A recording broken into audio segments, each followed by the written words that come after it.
वेणु sir, आने वाले वक्त में इस समझौते का क्या कुछ असर आपको नजर आता है भारतीय अर्थव्यवस्था के लिहाज से? क्या हिंदुस्तान का जो एक्सपोर्ट है उस पर इसका नेगेटिव असर आपको नजर आता है? देखिए, जो एशियाई जो पूरा जो रीजन है एशिया पैसिफिक, आप कई सारी रिसर्च आप देखिएगा, ज्यादातर पिछले 20 साल में जो पूरा ग्लोबल ट्रेड और वो एशिया की तरफ पूरा मूव कर चुका है। और एशिया जो इंट्रा एशिया के अंदर का जो ट्रेड वो बढ़ता हुआ नजर आ रहा है। और जैसे 2008 के बहुत बड़े ग्लोबल मेल्टडाउन के बाद भी यूरोप और यूएस, वहां पे ट्रेड और इन्वेस्टमेंट फ्लो कम हुआ, मगर एशिया में बरकरार रहा 2010 से अभी तक भी आप देखें तो इंडिया को इससे फायदा पहले भी हुआ है।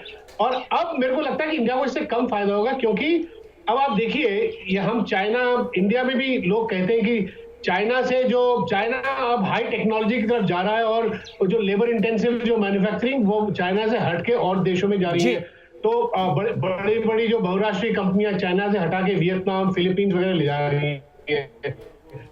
तो अगर इंडिया ये आरसेप के भाग का पार्ट होता तो शायद चाइना से जो सप्लाई चेन जो हट रही है वो इंडिया की तरफ भी आती इस वक्त।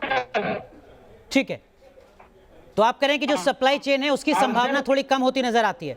लेकिन मनोज सर, एक चीज मैं आपसे समझना और जगह जाएगी। जी मनोज सर, एक चीज आपसे समझना चाहूंगा। दूसरी बात ये कि जी कहिए वेणु सर, कहिए। और दूसरा ये बात सही कि सर्विसेज, इंडिया का सर्विसेज स्ट्रॉन्ग पॉइंट है, और सर्विसेज को आरसेप में सर्विसेज है, मगर उसकी नेगोशिएशन जो बाद वाले सेकंड फेज में रखा हुआ है। तो मेरे को लगता है कि अगर उसको साथ अगर नेगोशिएट करते एज अ पैकेज तो इंडिया को ज्यादा फायदा होता। मगर मैं ये कहूंगा कि इंडिया अगर इतना ओवरऑल अपने आप को इतना बड़ा एक आर्थिक शक्ति मानता है, तो इतने बड़े एक ट्रेड ब्लॉक से बाहर रहना है एक इंडिया के लिए एक अच्छी बात नहीं है। ये इंडिया का कॉन्फिडेंस नहीं दिखाता। ठीक है, ये अच्छी बात नहीं है।